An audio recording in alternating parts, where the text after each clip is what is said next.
Alors c'est parti, aujourd'hui on va encore voir une petite animation au scroll, alors hop, on va descendre ici et on va faire apparaître comme ça une newsletter.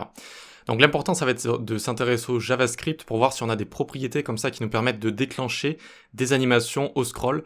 Malheureusement on n'a pas directement une propriété qui nous donne la position dans le DOM depuis le haut du document, donc il va falloir faire ça à la main avec des petits calculs. Ok? Donc on y va tout de suite. Donc on démarre avec un script vide, alors le contenu n'est pas très intéressant, c'est juste voilà, du lorem ipsum, avec un petit peu de style, et notre élément qui va apparaître, donc notre élément qui se situe ici, je l'ai appelé slide in, c'est une sorte de newsletter comme ça qui va apparaître, et donc je vais la faire apparaître depuis opacité 0 et transform translate sur x moins 100%, et je vais la faire slider. Donc pour l'instant il n'y a pas de JavaScript, donc vous voyez que ça laisse un trou juste ici. Voilà. Donc on va devoir aller dans notre JavaScript et prendre cette newsletter déjà. Const sliding newsletter. Et on va la query selector. Donc, hop, on peut agrandir tout ça. Document.querySelector. On vient de la sélectionner. Sliding newsletter. Newsletter, comme ça. Je l'avais appelé slide in, je crois. C'est juste slide in comme ça, directement. Parfait. Donc, on a notre sliding newsletter. Alors, juste pour voir si je me suis pas trompé, on va le loguer rapidement. On a bien notre newsletter. Parfait. Maintenant, il va falloir, créer quelque chose au scroll. Donc, il nous faut cet événement. Window.addEventListener scroll, comme ça. On va à chaque fois trigger cette fonction. Parfait. Maintenant qu'on a ça, on va devoir isoler, et plutôt déstructurer, créer deux constantes à partir de propriétés très utiles quand on joue avec le scroll en JS. Donc pour ce faire, on va faire const destructuring de scroll top et client height.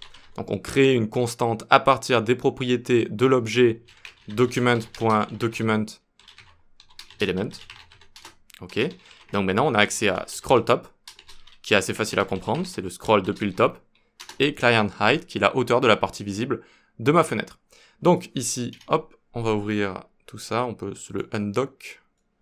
Voilà, donc j'actualise ici, je vais un peu scroller, tac, et vous voyez que j'ai scroll top à gauche ici, c'est le nombre de pixels que j'ai scrollé depuis le haut du document, hein, pas depuis le haut de ma fenêtre visible. Et donc vous voyez que je scroll ici et ça va augmenter comme ça. Ok. Et ensuite j'ai 999, c'est la hauteur de la partie visible ici de mon client, de mon viewport. Et donc regardez, si je le réduis et que je rescroll, là je suis à 604. Et je remonte, tac, je suis à 999. Ok, parfait. Maintenant qu'on a isolé ces deux choses, on va jouer avec getBindingClientRect. Donc, d'abord on va le loguer.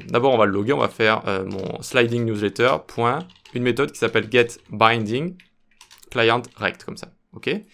Donc, je vais ouvrir ici avec F12 et je vois que j'ai un objet. Un objet qui me retourne bottom, height, left, right, top, width, x et y. Donc c'est plein de petites propriétés qui peuvent m'aider quand je joue avec le scroll, quand je joue avec la position en JavaScript. Ici, ce qui va nous intéresser, c'est top. Top, c'est la distance entre le haut de la partie visible de ma fenêtre et le haut de mon élément. Donc si je scrolle vers le bas, je rouvre tout ça, maintenant j'ai mon top qui est 616. Et si je rescrolle encore, j'ai mon top qui a 316, parce que le haut de mon élément se rapproche du haut de la partie visible de ma fenêtre. Ok ? Très bien, maintenant qu'on a ces deux choses, je vais isoler donc le top depuis getBindingClientRect, donc point top, et je vais dire ici, j'ai trouvé un nom un petit peu à coucher dehors, c'était top element to top viewport.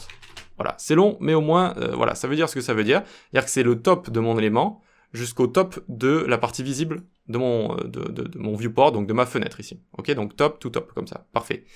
Donc très bien, j'ai réussi à l'isoler juste ici. Maintenant, je vais pouvoir faire une condition if ce que j'ai scrollé depuis le haut de mon document est supérieur à ce que j'ai scrollé depuis le haut de mon document plus top element to top viewport.